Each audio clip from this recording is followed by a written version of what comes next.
అహ్మదాబాద్ ఎయిర్పోర్ట్లో air India విమానం సాంకేతిక లోపంతో కుప్పకూలిపోయింది. అహ్మదాబాద్ ఇంటర్నేషనల్ ఎయిర్పోర్ట్ నుంచి లండన్ బయలుదేరిన క్షణాల్లోనే ప్రమాదానికి గురైంది. విమానంలో 2 పైలట్లు, 10 మంది విమాన సిబ్బంది, 230 మంది ప్రయాణికులు సహా 242 మంది ప్రమాదంలో మృతి చెందారని అహ్మదాబాద్ పోలీస్ కమిషనర్ జ్ఞానేంద్ర సింగ్ తెలిపారు. కుప్పకూలిన విమానంలో మంటలు చెలరేగడంతో ప్రయాణికులందరూ కాలిపోయారు. మృతుల్ని గుర్తుపట్టని విధంగా పరిస్థితి మారిపోయింది. విమాన దుర్ఘటన పట్ల రాష్ట్రపతి ద్రౌపది ముర్ము, ప్రధానమంత్రి నరేంద్ర మోడీ తీవ్ర దిగ్భ్రాంతిలోనయ్యారు. మాటల్లో చెప్పలేని విషాదం గుండెను పిండేసిందని ప్రధాని మోడీ సామాజిక మాధ్యమాల్లో పేర్కొన్నారు. విమాన ప్రయాణికుల్లో 169 మంది భారతీయులు, బ్రిటన్ దేశస్థులు 53 మంది ఉన్నారు. ఇక ప్రయాణికుల్లో 11 మంది చిన్నపిల్లలు ఉన్నట్లు సమాచారం.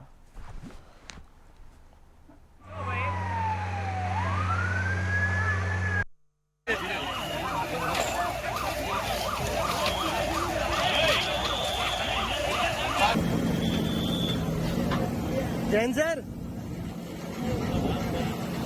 आवाज आ रही है सर?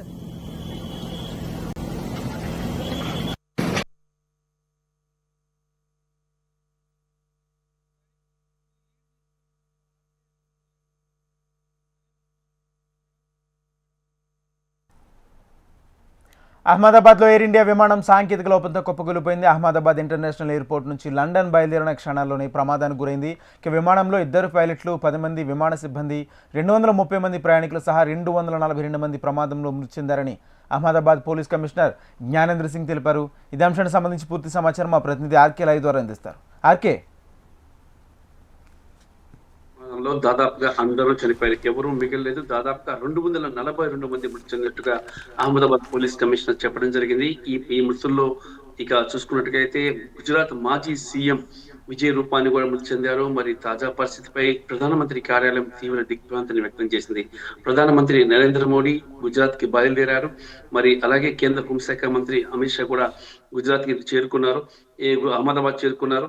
మరి దాదాపుగా వీళ్ళలో 230 మంది పాసింజర్స్ ఉండగా 2 పైలట్లు ఉన్నారు, 10 మంది క్యాబిన్ క్రూ ఉన్నారు. ఇది లాంగ్ ట్రిప్ వెళ్లే ఫ్లైట్ కాబట్టి భారీగా ఫ్యూయల్ 1,13,000 లీటర్ల ఇంధనాన్ని ఈ ఫ్లైట్ లో నింపారు. దానివల్ల ఎక్కువ ప్రమాదం అంటే ఎవరు మిగలకుండా ఎక్కువ మంది చనిపోవడానికి కారణమైంది.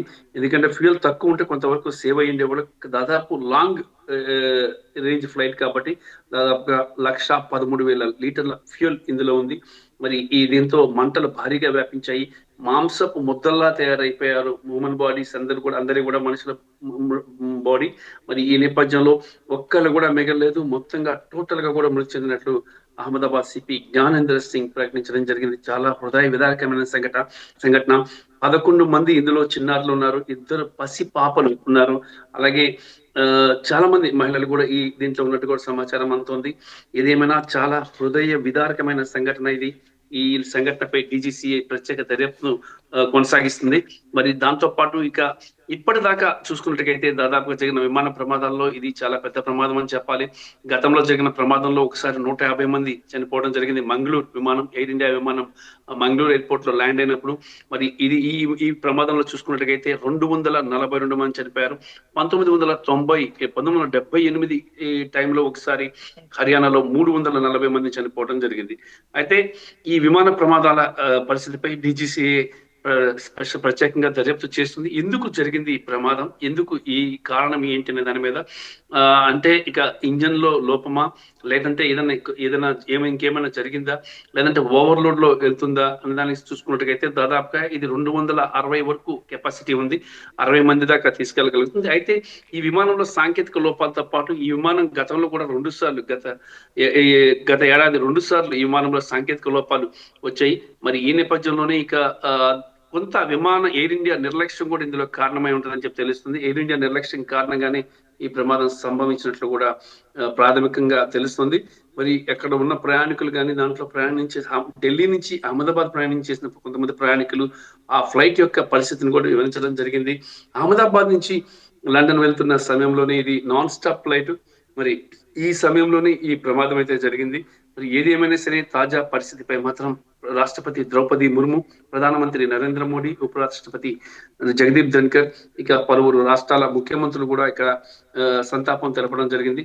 మరి తాజా పరిస్థితిపై కేంద్రం ఆరా తీస్తుంది. మరి ఇక్కడ హెల్ప్ లైన్ కూడా ఏర్పాటు చేశారు. మరి ఈ ఈ వాళ్ళ కుటుంబ సభ్యులు కూడా సమాచారాన్ని అందించారు. మరి తాజా పరిస్థితిపై టాటా గ్రూప్ చైర్మన్ చంద్రశేఖర్ దిగ్భ్రాంతిని వ్యక్తం చేశారు. మరి బాధితులకు కుటుంబాలకు అండగా ఉంటామని ఆయన పేర్కొన్నారు.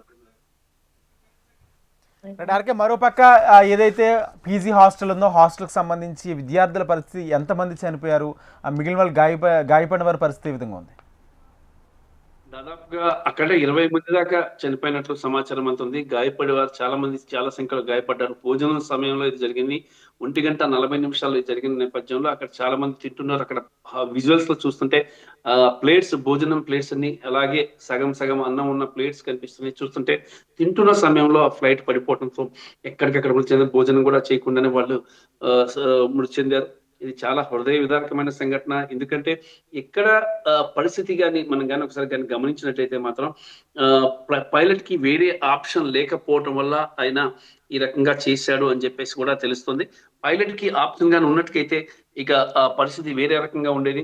ఎక్కడైనా నీళ్లలో కానీ లేదా సముద్రం మీద కానీ లేదంటే మామూలు నార్మల్ ల్యాండింగ్ చేసినా కూడా కొంతవరకు పరిస్థితి వేరే విధంగా కొంత మృతుల సంఖ్యను తగ్గించవచ్చు. కానీ పైలట్ చేసింది ఏంటంటే ఆ విమానం బిల్డింగ్ మీద దింపటం వల్ల కొంత బిల్డింగ్ కూలిపోయింది, లోపల ఉన్న వాళ్ళు చనిపోయారు.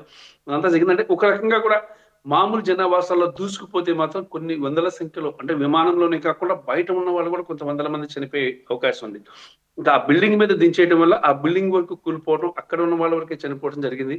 మరి పైలట్ జన నష్టం ఎక్కువ జరగకూడదని కూడా జాగ్రత్తలు తీసుకుని ఉన్నారని చెప్పేసి కూడా తెలుస్తుంది. ఇద్దరు పైలట్లు కూడా చాలా సురక్షితంగా, అంటే వాళ్ళు చాలా ఎక్స్పీరియన్స్డ్ పైలట్లు. మరి వాళ్ళు చాలా చాకచక్యంగానే దింపారు. ఎక్కువ ప్రాణ నష్టం జరగకుండా, బయట నష్టం జరగకుండా చేశారు. మరి సమస్య ఏర్పడిన వెంటనే ఏజీసీకి మేడే కాల్ వచ్చింది. మేడే అంటూ చెప్పడంతో ఇక మేడే మీన్స్ ఇక ఫ్లైట్ ఎమర్జెన్సీలో ఉంది, ఎమర్జెన్సీ ల్యాండింగ్ అయిపోతుంది, తదుపరి ఏర్పాట్లు చేసుకోండి అని చెప్పేసి ఒక కోడ్ అది. ఇక మేడే అని చెప్పేసి కోడ్ ఇవ్వటం, మేడే కోడ్ ఇచ్చిన నేపథ్యంలో ఇక పైలట్లు ఇచ్చిన దాంతో ఏటీసీ కూడా అప్రమత్తమైంది. కానీ అప్పటికే నిమిషాల్లో వ్యవధిలోనే మొత్తం అంతా కూడా ప్రమాదం జరిగిపోయింది. మరి వందల మంది చనిపోవడం జరిగింది. మరి తాజా పరిస్థితిని కేంద్ర విదేశాంగ శాఖ అలాగే ప్రధానమంత్రి కార్యాలయం కూడా పర్యవేక్షిస్తుంది. దాంతో పాటు బ్రిటిష్ హైకమిషన్ కూడా తాజా పరిస్థితిపై ఎప్పటికప్పుడు కూడా తెలుసుకుంటుంది. ఎందుకంటే 53 మంది బ్రిటిష్ పీపుల్ ఉన్నారు ఇందులో. మరి వాళ్ళందరూ కూడా చనిపోయారు. మరి ఇది చాలా పెద్ద ప్రమాదం అని చెప్పాలి. భారతదేశంలో జరిగిన 5 ప్రమాదాల్లో ఇది చాలా పెద్ద ప్రమాదం. మరి దీనిపై ఎయిర్ ఇండియా ఇంకా ఇలాంటి దర్యాప్తుకు ఆదేశించింది. అలాగే డీజీసీఏ దర్యాప్తుకు ఆదేశించింది. మరి బోయింగ్ విమానయాన సంస్థను కూడా విచారించబోతున్నారు. ఎయిర్ ఇండియా అధికారులు విచారించబోతున్నారు. అయితే ఈ ఫ్లైట్ ఏదైతే ఉందో, ఈ డ్రీమ్ లైనర్ కి గత లాస్ట్ ఇయర్ కూడా 2 సార్లు ఇది మొరాయించింది. మరి అయినప్పటికీ కూడా దాన్ని కంటిన్యూ చేశారు. ఎయిర్ ఇండియా నిర్లక్ష్యం వల్ల ఈ ప్రమాదం జరిగిందని చెప్పేసి కూడా ఎక్కువ విమర్శలు వెల్లువెత్తుతున్నాయి. రాజేందర్. అలాగే మరోపక్క అంటే ఇప్పటికే చాలా మంది మృతి చెందారని కూడా తెలుస్తుంది. కొన్ని మృతదేహాలు, కొంతమంది బాడీస్ కూడా పాక్షికంగా ఆ మంటలో కాలిపోయినట్టు కూడా తెలుస్తుంది. అదంతా రికవరీ జరుగుతుందా? ఇంకా ఎంత సమయం పట్టే అవకాశం కనిపిస్తుంది? దాదాపు అందరూ చనిపోయారు, ఎవరూ మిగలలేదు. ఇంకా రికవరీ ఏమీ లేదు, మొత్తం అందరూ చనిపోయారు. దాదాపు 242 మంది చనిపోయారు. అయితే అక్కడ చుట్టుపక్కల ప్రాంతాల్లో వాళ్ళ మీద ఈ శకలాలు పడటం వల్ల, వాటి వల్ల కొంతమంది చనిపోవడం జరిగింది. మరి కొంతమంది గాయపడ్డారు. గాయపడిన వాళ్ళని సమీప హాస్పిటల్లో చేర్చారు. ఫ్లైట్ లో ఉన్న వాళ్ళు మాత్రం ఎవరు కూడా బయటికి రాలేదు. అందరూ కూడా ముద్ద అయిపోవడం జరిగింది.